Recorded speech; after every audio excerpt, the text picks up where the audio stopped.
You've had the insight. You know what you need to do. You've read the books, watched the videos, maybe even went to therapy.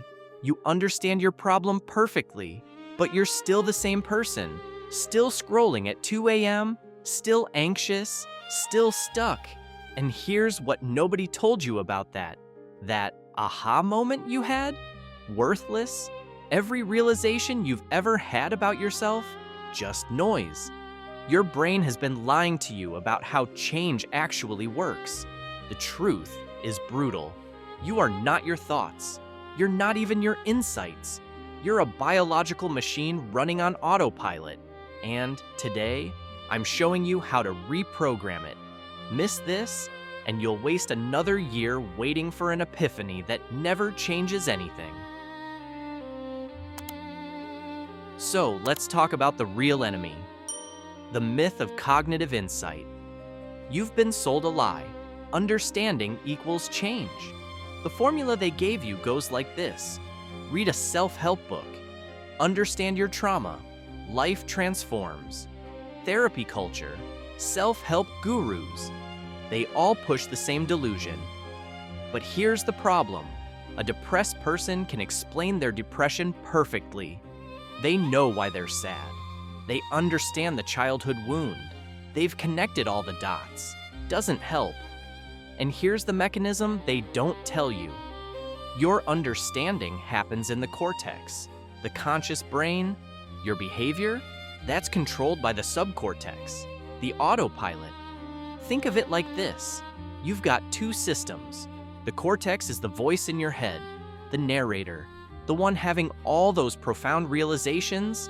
The subcortex is the driver, the one actually steering the car. And here's the brutal part. The driver doesn't speak English. It doesn't care about your insights. It runs on signals, patterns, repetition. Scientists call it the subcortical dominant, a feedback loop in your ancient brain that pulls all your energy toward itself. Example, depression isn't a thought. It's a biological state with a neural pathway so strong it hijacks everything. Want proof? One antidepressant pill, a simple chemical, can flip someone from suicidal to normal in 48 hours. Not therapy, not insight, chemistry. The thoughts follow the biology, not the other way around. So here's the variable flip that changes everything. You think the equation is person, problem, solution. You're the hero. You identify the issue, you solve it. Reality, culture, text, practice, you. You are the output, not the input. Yourself is whatever mechanical actions you've repeated for years. So if you're not your thoughts, what are you? That's the scary part, and that's what we're about to find out. Step 1, the anti-insight rule. Stop trying to figure yourself out. Your thoughts about yourself? They're just blah, blah, blah. A depressed patient can talk for hours about why they're sad. The childhood stuff, the relationship patterns, all of it doesn't change the depression, because every minute you spend analyzing yourself is a minute the old dominant gets stronger. You're feeding the loop. So here's the tool, the no insight fast. For 72 hours, you ban all self-reflection. No journaling about feelings. No "why did I do that" conversations. No therapy podcasts about understanding your inner child. Just actions, just data. Why does this work? You're starving the cortex, the overthinking part, forcing attention to the subcortex, the part that actually runs you. When you stop feeding the insight loop, you create space for new neural pathways. But step 2 is where it gets uncomfortable, because you're about to see who you actually are. Step 2, the practice audit. You don't know yourself. Your identity is a story you tell yourself. Want the truth? Look at your actions, not your intentions. Here's the tool, the 3-day mechanical log. Take a piece of paper, analog, not digital, friction matters. For 3 days, track only physical actions. Scrolled phone, 40 minutes. Avoided eye contact with neighbor, 8 standing up. Hit snooze 3 times.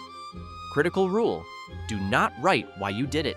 No explanations, no feelings, just the mechanical facts. Why? Because this list is your actual self. These recurring actions, that's your subcortical dominant, the neural pathway currently running your brain. Most people never do this. They're too scared to see the pattern. But after 3 days, read the list.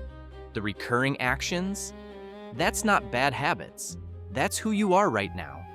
Your thoughts say, I'm ambitious. Your actions say, I scroll for 4 hours a day. And biology doesn't care about your narrative. It cares about the signal. Now here's where most people quit, because step 3 requires you to do something that feels totally fake. Step 3, the mechanical injection. You don't need to believe in a new habit. You don't need to feel motivated. You don't need to align it with your values. You just need to do it, mechanically, like a robot. Here's the tool. Pick one stupid, simple physical action.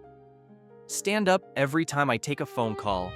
Write 100 words at 8 a.m., even if it's garbage. Walk for 2 minutes after every meal. The rule, no emotional investment, no trying to mean it. You're not expressing yourself, you're building yourself. Why does this work? Scientists call it subjectivation. Repeated action, new neural dominant, new identity. Your brain doesn't know the difference between authentic and mechanical. Do it enough times, and your thoughts will change to match the action. Example, depressed patients forced to smile mechanically for 2 weeks report feeling happier. Not because smiling means happiness, because the motor action rewires the subcortex. Here's the brutal truth. You will feel like a fraud for 2 to 3 weeks. Your authentic self will resist.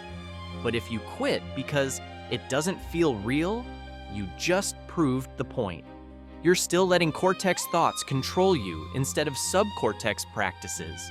This next part separates people who change from people who just talk about change. Step 4, the dominant override. You can't delete a neural pathway. You can only starve it while building a new one, and willpower doesn't work. Environmental design does. Here's the tool, the input signal swap. Identify the trigger for your old dominant. Phone on nightstand, 2 a.m. scroll. Couch after work, Netflix binge. Stress, snack cupboard. Now change the physical environment. Phone charges in another room. Remove the couch. Extreme, but effective. Pre-cut vegetables in fridge at eye level. Junk food hidden. You're not fighting the impulse. You're removing the signal that activates it. Why? The old dominant needs a specific input to fire. No input? Pathway weakens. Neural pruning. Meanwhile, the new practice from step 3 gets stronger. After 30 days, the new dominant becomes automatic. You don't try anymore. You just are. But here's the trap. If you keep the old environment, the old dominant will win. Every time. It's been running your brain for years. It's stronger than your willpower. Step 5, the measurement ritual. Your feelings lie. I feel like I'm making progress? Meaningless. Only data matters. Here's the tool, the weekly mechanical review. Every Sunday, 10 minutes. Count how many days you executed the new practice. Update your action log. Step 2 style. Compare week 1 versus week 4. No judgment, just numbers. Why does this work? It builds an external validation loop, bypasses emotional noise, creates a streak effect. Loss aversion kicks in. You don't want to break the chain. Forces you to see the gap between who I think I am and what I actually do. Average people rely on motivation. You're using measurement. That's the difference. So, let's reframe everything. You've been operating under a false belief. I need to find myself. The truth? There is no self to find. You are not a soul with a destiny. You are a structure built by practices. Every spiritual crisis you've had, just a biological state mistaken for cosmic truth. That antidepressant that flipped someone from suicidal to normal, it didn't cure them. It changed the chemical signal. The thoughts followed. Your thoughts are the exhaust, not the engine. So here's your new operating system. From today, you are what you do, not what you think. Depressed? That's just a dominant you built or inherited. Anxious? Same. Unmotivated? Same. The moment you accept this, you become dangerous. Because now you know. Change the practice, change the self. Most people will watch this and do nothing. They'll wait for the right mindset. That's the trap. You don't get a new mindset? Then act. You act, then the mindset follows. You are not your thoughts. You are your practices.